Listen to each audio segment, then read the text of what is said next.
Quero saudar a todos com a gloriosa paz do Senhor Jesus. Eu sou o pastor Elias Aguiar, falando da cidade de Parnamirim, Rio Grande do Norte.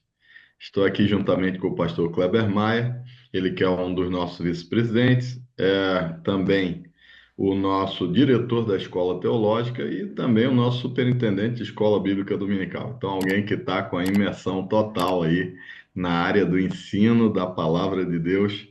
Então, eu quero passar nesse momento ao pastor Kleber para que faça suas considerações iniciais. A paz do Senhor, pastor Elias, a paz do Senhor, queridos ouvintes que estão acompanhando aí esse podcast tão especial, podcast que é promovido pelo DENEC, o nosso Departamento de Ensino Cristão aqui da Assembleia de Deus no Rio Grande do Norte. É uma alegria poder chegar aqui e participar mais uma vez deste episódio, tratando da lição de número 12, né? Já caminhando para o final desse trimestre. E cremos que será uma lição muito rica para todos os professores e alunos. Então, vamos em frente com o conteúdo que nós temos para o episódio de hoje. Amém, glória a Deus. Queridos, a lição de número 12, essa lição que será ministrada para cada classe no dia 22 de março de 26, tem por tema o Filho e o Espírito. O texto áureo diz: E respondendo o anjo, disse-lhe: Descerá sobre ti o Espírito Santo, e a virtude do Altíssimo te cobrirá com a sua sombra, pelo que também o Santo, que de ti há de nascer, será chamado Filho de Deus. Lucas, capítulo 1, versículo 35. A nossa verdade prática: o Filho de Deus cumpriu seu ministério em plena dependência do Espírito, revelando que a obra redentora é trinitária. O Pai envia, o Filho obedece e o Espírito capacita. Queridos, temos três grandes objetivos pedagógicos a serem atingidos ao final dessa lição, e isso é extremamente importante. Quando a gente vai lecionar, nós temos que pensar exatamente o que queremos atingir. Então, aqui, a nossa lição se propõe no primeiro objetivo a mostrar que a concepção de Jesus foi obra sobrenatural do Espírito Santo. O segundo, explicar que Jesus viveu e realizou seu ministério em plena dependência do Espírito. E o terceiro, destacar que a obra da salvação é trinitária e exige do crente fé e submissão. Então, duas coisas essenciais para aquele que deseja seguir os passos do Mestre. Na nossa introdução, fala que o plano da salvação ele é uma ação coordenada pela Santíssima Trindade, desde a concepção do Filho, a sua obra redentora no Calvário, a ressurreição dos mortos, aí nós vemos a ação do Pai, do Filho e do Espírito Santo atuando juntos e em perfeita unidade. Então, um só Deus em três pessoas. E esta lição ela vai revelar como o Espírito Santo participa ativamente da encarnação, da capacitação e da exaltação do Filho e mostra a resposta esperada do crente na obra redentora. Então, queridos, é uma lição interessantíssima. Eu nem vou muito me ater à introdução, mas eu sei que vamos gastar bastante do nosso tempo voltado para os próximos tópicos. O pastor, o nosso comentarista, ele tem como característica principal usar bastante. O pastor Douglas Batista usa bastante referências bíblicas e para quem acompanha as referências bíblicas, cresce muitíssimo na preparação da sua aula, porque assim como o pastor Linaldo Renovato, ele deixa bastante subsídio para que os professores acabem é, deixando a sua lição até muito mais interessante na hora de ministrar. Pastor Kleber, agora com o nosso tópico de número um, e vamos começar aqui, vem coisa boa aí pela frente. Maravilha! Nós temos aí o primeiro tópico, que é o Espírito e a concepção do Filho. Essa lição, ela vai destacar desde o início essa obra trinitária da salvação, desde o início dela, ou seja, não simplesmente a partir da obra de Cristo na cruz, mas desde o momento da encarnação, né? Porque a obra de Cristo, ela começa na encarnação. A encarnação já é parte dessa missão de Cristo em vir ao mundo. E aí o que nós vamos ver é que o Espírito Santo está diretamente envolvido já na encarnação, ou seja, na concepção do Filho, porque a concepção virginal é uma obra do Espírito, né? Nós preferimos a ideia da concepção virginal e não apenas a questão do nascimento virginal, porque nós entendemos que desde a concepção, Jesus é gerado pelo Espírito em Maria, que é a Virgem, né? E o que o texto nos mostra de Lucas é a visita do anjo a Maria já para anunciar essa geração em seu ventre do Filho de Deus. Aqui há uma questão importante de nós já podermos trabalhar, além do que a lição nos apresenta, é que na teologia católica se apresenta a ação de Maria, o faça-se em mim, segundo a sua vontade, né? Ou no latim o fiat, faça-se, como sendo comparado ao faça-se de Deus lá de Gênesis, haja luz, né? Só que aqui há uma diferença absurda. O faça-se de Deus é ativo, ele gera.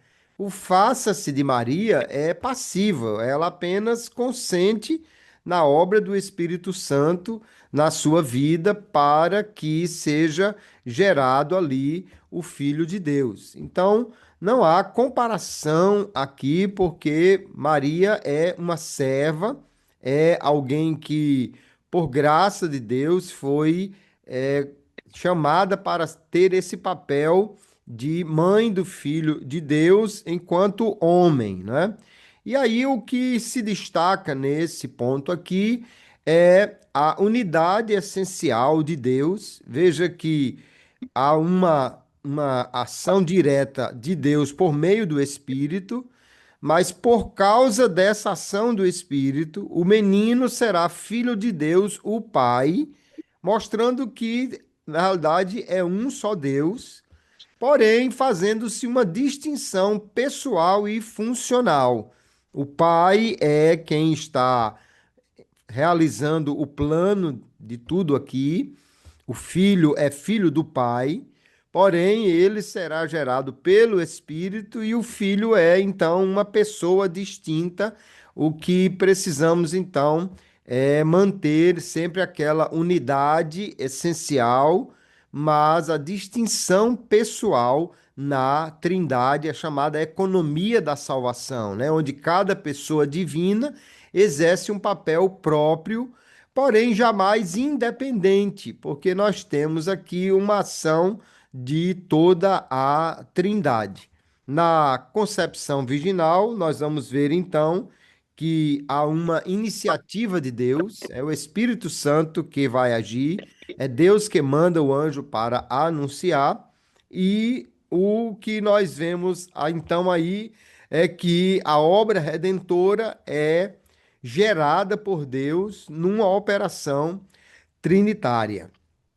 O que o Espírito vai realizar em Maria é, segundo a palavra do anjo, que a sombra de Deus iria cobri-la. A sombra aí fala da presença de Deus, como já estudado em outras lições, mostrando que aquela manifestação de Deus desde o Antigo Testamento era um sinal da sua presença ali naquele lugar. E por causa dessa atuação do Espírito, o Filho será chamado Filho de Deus e será santo. A lição deixa claro isso. Aqui é importante que o professor possa trazer uma explicação mais ampla. Cristo não somente nunca pecou, como ele nasceu sem pecado, sem a natureza pecaminosa, e isso então tem tudo a ver com essa operação do Espírito no momento da concepção virginal. Porque se Jesus tivesse nascido de forma natural, ou seja, de um relacionamento entre um homem e uma mulher, ele herdaria a natureza pecaminosa como todos os outros homens. E por que isso? Porque no caso aqui, que o pai não vai participar desta ação. Então, o pai, o macho, né, o homem, seria a fonte da depravação, o que implicaria então que as mulheres não possuem uma natureza decaída ou não a transmitem. Não, não é isso. A Bíblia afirma claramente, Romanos 3:23, que todos pecaram. Maria também é pecadora, o que ela vai deixar claro no texto de Lucas, capítulo 2, no seu canto, né? Ela precisa de salvação, ela é pecadora, então não há diferença de pecaminosidade entre homens e mulheres. Tanto Adão quanto Eva pecaram. Se você ler Romanos 5:12, 1 Timóteo 2:14, vai ficar bem claro que a desobediência de Adão passou a todos os homens, todos pecaram. Também o fato de Jesus nascer santo não tem a ver com a ausência do ato sexual em si. Porque quando Deus criou o homem, ainda antes de pecar, Deus ordenou que ele se reproduzisse, lá em Gênesis 1:22, depois no verso 28. Então, a união íntima entre um homem e uma mulher não constitui em si pecado. Quando o salmista diz no Salmo 51 que em pecado me concebeu a minha mãe, ele não está dizendo que o ato em si é pecaminoso, mas sim que ele já era pecador quando nasceu. Então, nenhuma dessas duas hipóteses é verdadeira. Não é porque o pai não participou ou porque não houve o ato sexual, mas o que fica claro no texto é que Jesus nascerá santo e sem herdar o pecado original, porque ele será gerado pelo Espírito Santo. Então, a poderosa ação do Espírito de Deus, que é santo, é que vai determinar essa natureza santa de Jesus. Então veja como a atuação do Espírito Santo aqui na concepção é extraordinária e é determinante para a própria natureza de Jesus como um homem concebido sem pecado e, portanto, santo de todas as maneiras, para que pudesse ser um sacrifício aceitável a Deus. E aí, então, é importante que o professor destaque bem isso, né? Até porque muitas das nossas classes têm diversos alunos que vieram do catolicismo e podem ter essa concepção equivocada sobre a concepção virginal, né, que no catolicismo geralmente é tido até como o nascimento virginal. Nós entendemos que ao nascer, Jesus, tendo nascido de um parto normal, então a condição de virgem no aspecto físico, no corpo de Maria, não existe mais, e depois ela vai ter outros filhos, conforme a Bíblia mostra. Então, aqui é um ponto muito importante para o professor trabalhar tanto a ação trinitária no nascimento de Jesus, quanto a razão dessa natureza santa, desmistificando aí outras visões teológicas que podem estar formadas na mente do aluno, o que nos prepara então para poder falar do Filho de Deus e a sua relação com o Espírito Santo no ponto 2, que agora o pastor Elias Aguiar vai trazer aí esse conteúdo e algumas considerações para os professores. Está com o senhor, pastor Elias. Eita glória. Queridos, dando continuidade, quando ele fala aqui desse tópico de número 2, ele começa com o subtópico 1, o Filho, o Verbo feito carne. Então, ele assegura que o Verbo se fez carne, a escritura revelada do mistério do Filho. Aí ele cita João 1,14, que diz que o Verbo se fez carne, habitou entre nós, e vimos a sua glória como a glória do unigênito do Pai. Além disso, também o nosso comentarista faz questão de dizer que o Verbo não começou a existir em Maria, pois ele é eterno, é anterior à criação. E aí, quando ele cita o texto de João, capítulo 1, versículo 1. É, então ele fala que no princípio era o Verbo, e o Verbo estava com Deus, e o Verbo era Deus. Ele estava no princípio com Deus, e todas as coisas foram feitas por ele, e sem ele nada do que foi feito se fez. João é um livro que ele é uma defesa contundente da fé. Então, voltado justamente para desconstruir algumas heresias que estavam tentando se formar naquela época. Isso indica também, na plenitude dos tempos, que o Verbo assumiu a natureza humana sem deixar de ser Deus. Então, é importante isso. E o texto de Gálatas, capítulo 4 e o versículo 4 ele diz que, vindo à plenitude dos tempos, Deus enviou seu filho, nascido de mulher, nascido sobre a lei. Então, esse é um dos textos de apoio. É interessante que ele se submete voluntariamente a, às limitações humanas. Que limitações seriam essas e o que nós podíamos colocar para os nossos alunos? Basta pedir para a classe que comece a elencar uma série de limitações que nós temos naturalmente como seres humanos. Até a questão da temporalidade e os efeitos do tempo sobre o nosso corpo, a necessidade que temos do alimento, a necessidade do descanso e uma série de outras limitações normais, a possibilidade da suscetibilidade de enfermidades. Então, tudo isso são limitações que está em nossa natureza, mas na natureza divina não havia isso. Então, enquanto homem, Jesus não usou plenamente seus atributos divinos, exceto quando o Pai lhe permitia. É interessante que aqui ele cita o texto de Lucas, capítulo 4, versículo 18 e 19, e esse texto diz que o Espírito do Senhor é sobre mim e me ungiu para evangelizar os pobres e enviou-me a curar os quebrantados de coração, a apregoar liberdade aos cativos, da vista aos cegos e pôr em liberdade os oprimidos, a anunciar o ano aceitável do Senhor. Então, aí nós vemos uma série de demonstrações do poder divino sobre a vida de Jesus Cristo durante seu ministério terreno. Então, mostra também uma perfeita harmonia que havia entre o Filho e o Pai no exercício da função. Então, nós vemos isso aí claramente.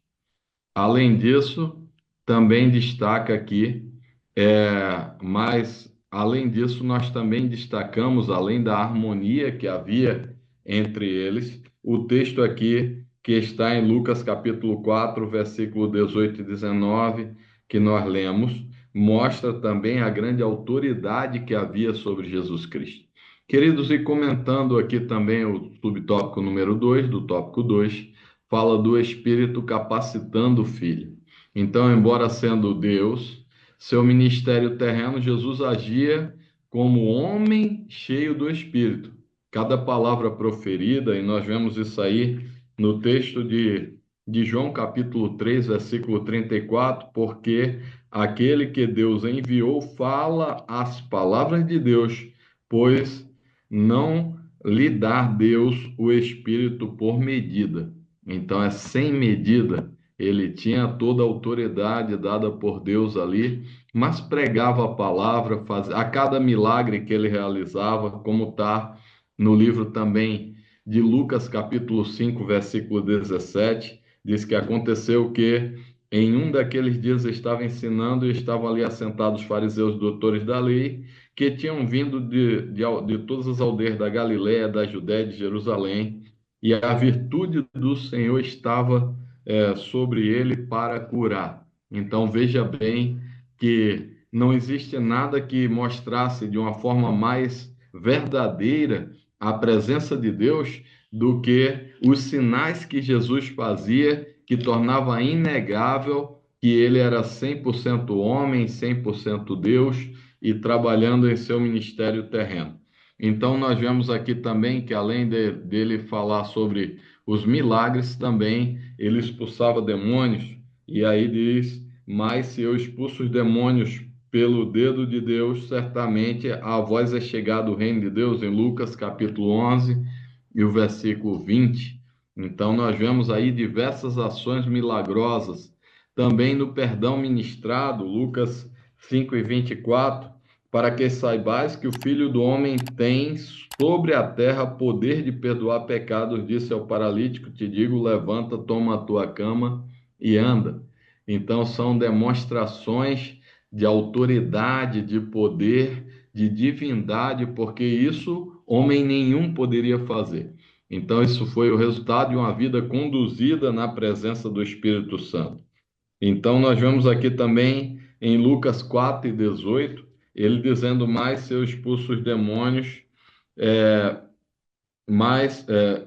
Lucas 4:18, o Espírito do Senhor é sobre mim, pois me ungiu para evangelizar os pobres e enviou-me a curar os quebrantados de coração. Então, aí nesse subtópico 2, nós vemos claramente diversas passagens que vão ajudar aos professores a esclarecer a ação do Espírito, capacitando Jesus para fazer essas ações, como diz o nosso comentarista. E é interessante, para concluir o subtópico 2, do tópico 2, ele tem aqui uma passagem de Filipenses, capítulo 2, versículos 5 ao 7, que diz: de sorte que haja em vós o mesmo sentimento que houve em Cristo Jesus, que, sendo em forma de Deus, não teve por usurpação ser igual a Deus, mas aniquilou-se a si mesmo, tomando forma de servo, fazendo-se semelhante aos homens. Então, nós vemos aí que ele não competia, mas havia um quebrantamento, a humildade no exercício do seu ministério, e isso aí era refletido em ações.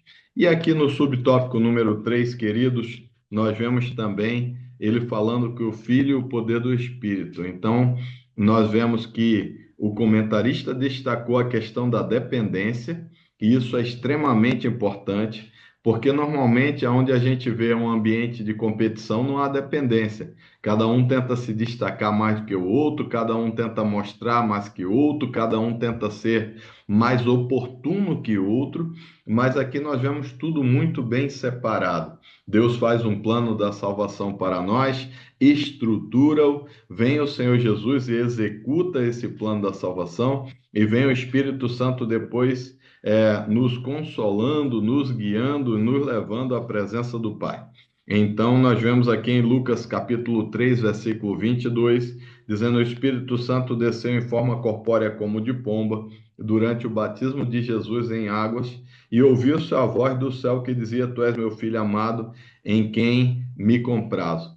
Então, nós vemos aí a ação da Trindade no momento do batismo de Jesus perfeitamente destacada. E nós vemos aí também a questão da dependência, ele se submeteu ao processo, porque Jesus não passa a ter toda essa divindade a partir do momento do batismo, como alguns até chegaram a defender. Mas ele era 100% homem e 100% Deus. Mas mesmo assim se submete ao processo. E uma das coisas mais difíceis que nós vemos na vida de muitas pessoas é se submeter ao processo. Isso aí eu vejo claramente, Pastor Kleber, no meu trabalho, pelo tempo que passa para uma determinada promoção, da mesma forma nas igrejas, pelo tempo de construção da vida de um obreiro para que ele seja aprovado e depois reconhecido para outros cargos ministeriais, e passar pelo processo é uma coisa que requer muita maturidade. E quando você tem essa maturidade, mais na frente você acaba ficando na posição e por isso sendo reconhecido naquilo que faz. O Senhor Jesus, ele em nenhum momento queria aparecer sobre as demais pessoas da divindade, da Trindade, mas deixava muito claro o seu papel dentro do processo da salvação. Então, queridos, aqui ele não nega a divindade, mas exalta a humildade na encarnação. Seu batismo foi confirmado, como nós vimos, e não foi a única vez. No Monte da Transfiguração, isso também aconteceu de forma clara. O Senhor também dizendo: esse é meu filho amado em quem me comprazo. Naquele momento ficou extremamente marcado. Então, queridos, o subtópico número 3 traz bastante subsídios de versículos bíblicos que vão ajudar. Então, aqui, quando a gente olha o texto de Mateus, capítulo 12, versículo 18 ao 21, também fala um pouco sobre isso, que diz, eis aqui o meu servo que escolhi, o meu amado, em quem a minha alma se compraz, e porei sobre ele o meu espírito, e anunciará aos gentios o juízo. Então, vejam bem esse papel extremamente bem definido. Então, agora vamos para a parte pedagógica. O pastor Kleber Maia sempre tem defendido, eu tenho participado de simpósios de escola bíblica dominical, tenho participado de jornada pedagógica, mais do que em todas as outras fases da minha vida, o pastor Kleber ele sempre defende que o conhecimento tem três objetivos pedagógicos extremamente bem definidos. Conhecer seria o primeiro, o segundo seria sentir e o terceiro seria mover. De forma prática, o conhecer é o momento que eu apresento o conteúdo ao aluno, o sentir é o momento em que o aluno é tocado por esse conteúdo e o mover é o que ele faz de forma prática a partir do conhecimento daquele conteúdo. Então, se uma aula ela não passa por esses três crivos, geralmente ela é muito teórica, o aluno acaba não levando alguma coisa prática para casa e acaba não transformando a vida dele de uma maneira eficaz. Então, se propõe a colocar esses três objetivos pedagógicos na sua aula, de maneira que quando terminar você tenha isso bem definido. E aí eu tenho certeza que o aluno vai chegar em casa na hora do almoço, quem sabe, e começar a conversar um pouco sobre a aula que ele teve, mostrando como isso transformou a vida dele de alguma forma. Então é isso que nós esperamos, e assim eu quero passar para o pastor Kleber para estar aqui ministrando o tópico de número 3 e a conclusão dessa aula. Excelente. A lição tem o último tópico, a Trindade e a missão redentora, onde o comentarista, pastor Douglas, deixa bem clara aí a atuação em conjunto da Trindade. O Pai envia, ele é a fonte de toda a iniciativa, toda a formulação do plano redentor, mas o Pai envia o Filho e envia o Espírito, e aí é preciso entender que, na realidade, o Deus Trino está enviando a si mesmo, né? Ele não está enviando um outro, ele está indo, na realidade, mas como ele é formado aí, ou existem três pessoas, nós temos uma atuação trinitária. E é importante que o professor deixe claro para o aluno essa ação conjunta de Deus, porém sendo o mesmo Deus. Uma sugestão aqui é que ele possa fazer até mesmo um quadro e, quem sabe, até uma pesquisa que os alunos podem fazer antes, né? Aquele processo de sala de aula ativa, ele pode acionar os alunos durante a semana para trazerem quadros de comparação da ação do Pai, do Filho e do Espírito. Nós temos, por exemplo, a criação que é atribuída ao Pai, né? O Pai é o Deus Criador. 1 Coríntios 8 e 6, Paulo deixa claro isso. Mas lá em Gênesis 1 e 2, diz que o Espírito parava sobre as águas. Jó 33 e 4 diz: O Espírito de Deus me fez. Ele já está vendo a criação como obra do Espírito, mas também é obra do Pai, né? Deus ressuscitou a Jesus. Atos 2 e 24, Pedro deixa isso claro. Mas em Romanos 8 e 11, Paulo diz: o espírito daquele que ressuscitou Jesus dentre os mortos, então ele atribui essa ação também ao espírito. A habitação no crente é tanto uma obra de Deus Pai, do Filho, como do Espírito Santo. A santificação é uma obra do Pai, como nós já estudamos 1 Tessalonicenses 5 e 23 durante todo o outro trimestre, né? Mas Pedro vai dizer, 1 de Pedro 1 e 2, que a santificação é uma obra do Espírito. Como nós temos também diversas obras que são atribuídas ao Pai e ao Filho. A criação também, Paulo vai dizer que tudo foi feito por ele e para ele, né? O escritor aos Hebreus também diz que o mundo foi feito por meio do Filho. A sustentação do universo que é atribuída a Deus, o Pai, como no Salmo 104, em Hebreus 1 e 3 diz que é uma obra do Filho. Então, o professor pode até fazer aí uma tarefa para os alunos montarem um quadro, o que vai ajudá-los a entender essa obra trinitária, onde Deus, o Pai, o Filho e o Espírito atuam em conjunto, né? Cada um participa na vida e na obra do outro, naquilo que a teologia chama de pericorese, e que vai nos ajudar a entender, portanto, essa obra trinitária. Porém, o que é muito interessante, e aqui é um exemplo maravilhoso para o crente, é que, mesmo dentro da Trindade, cada pessoa trabalha em função da outra, né? O Filho glorifica o Pai, o Espírito glorifica o Filho. A obra do Espírito é apresentar o Filho e glorificá-lo. O Filho, por sua vez, diz que glorificou o Pai em tudo que fez. O que é extraordinário para nós entendermos exatamente que aquele que é o grande exemplo, o Senhor Jesus e o próprio Deus Trino, nos ensina humildade, submissão, nos ensina obediência, até mesmo quando se trata da obra da Trindade. Então, nós temos aí uma lição preciosa para nós, né? A ação do Espírito não é autônoma, mas é ligada à pessoa do Filho. E a obra do Filho também não é autônoma, mas é ligada ao envio do Pai, o que nos ensina muito sobre fé e submissão. E o último ponto da lição é exatamente esse, tratando sobre a fé e a submissão do crente, levando-nos a pensar então em tudo que aprendemos nesta lição para aplicar a nossa vida. Pastor Elias já falou aí sobre esses objetivos educacionais ampliados, né?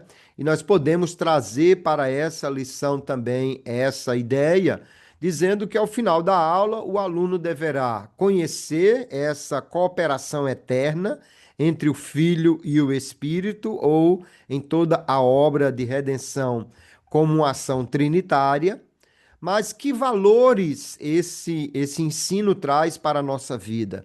O aluno deverá sentir aí gratidão pela obra trinitária, reverência pela ação do Espírito que habita em nós, que age em nós, que nos move, nos capacita, como ele fez também com o Senhor Jesus. E ele deve mover-se a viver de uma forma dependente do Espírito e também de uma forma que ele exalte a Cristo na sua vida. Se o próprio Filho, se o próprio Espírito trabalham para glorificar o outro, quanto mais nós precisamos viver a nossa vida para glorificar a Deus em tudo aquilo que nós fazemos. A pergunta que nós poderemos fazer é: se o próprio Jesus realizou o seu ministério no poder do Espírito, será que eu estou tentando viver a minha vida cristã na minha própria força? Ou estou trazendo a vida cristã na dependência do Espírito?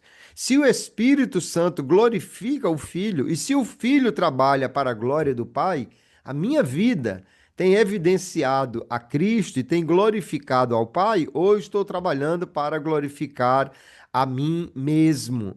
Se o Espírito não fala de si mesmo, mas anuncia Cristo, por que é que pregadores gastam tempo falando do que eles fazem, em vez de falar somente do que Deus faz? E isso são perguntas que nós podemos fazer para a nossa reflexão a partir do conteúdo dessa lição, que não apenas é uma informação para nós sairmos da classe dizendo: olha, que coisa maravilhosa o relacionamento entre o Filho e o Espírito Santo, mas sim trazendo a nossa vida para dizer: eu também preciso viver desta maneira.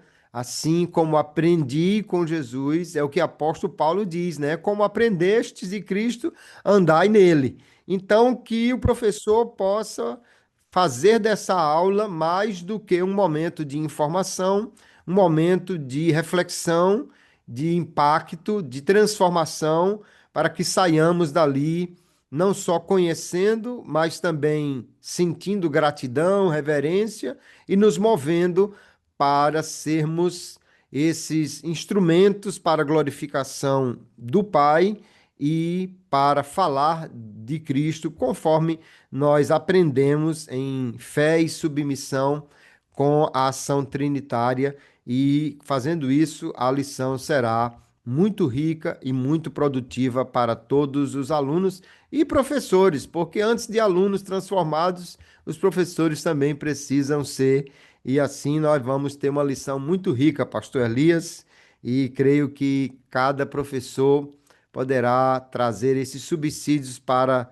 a sua aula se tornar mais viva, mais dinâmica e mais impactante. Amém, queridos. Eu quero agradecer a Deus por essa oportunidade de estar mais uma vez aqui com os irmãos. Não sei, acho que esse é o meu terceiro ano fazendo esse trabalho, mas é um trabalho que nos enriquece mais do que o que nós acabamos passando para os irmãos. Então, quero agradecer ao pastor Kleber Maia, quem peço fazer uma oração. Vamos orar, pastor Kleber, para que Deus ele realmente toque os professores para um ensino prático, que quando terminar, tudo aquilo que a gente possa repassar na lição 12 possa ser algo transformador, de maneira que a pessoa chegue em casa, chegue no trabalho, chegue na praça, chegue em qualquer lugar e diga assim: rapaz, eu aprendi algo que eu preciso compartilhar contigo. Amém? Amém. Vamos orar então. Querido Pai, nós te louvamos por tão preciosa lição que temos a aplicar à nossa vida e à de nossos alunos.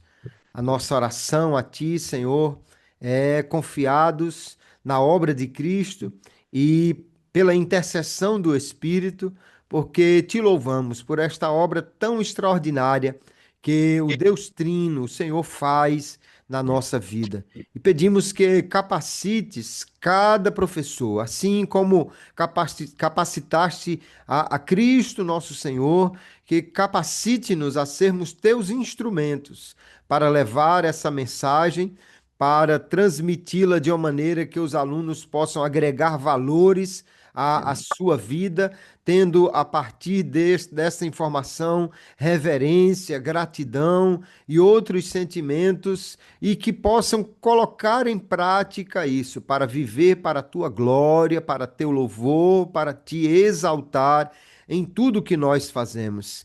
Que esta aula e todo esse trimestre seja de uma transformação na vida de cada aluno e professor, e possamos não apenas conhecer mais ao Pai, ao Filho e ao Espírito, mas viver em conformidade com a revelação da tua palavra, como agentes de transmissão desta verdade poderosa na vida de todos aqueles que precisam conhecê-la. Abençoa assim, então, cada aluno e cada professor, e que tudo seja para a glória do Pai, do Filho e do Espírito Santo.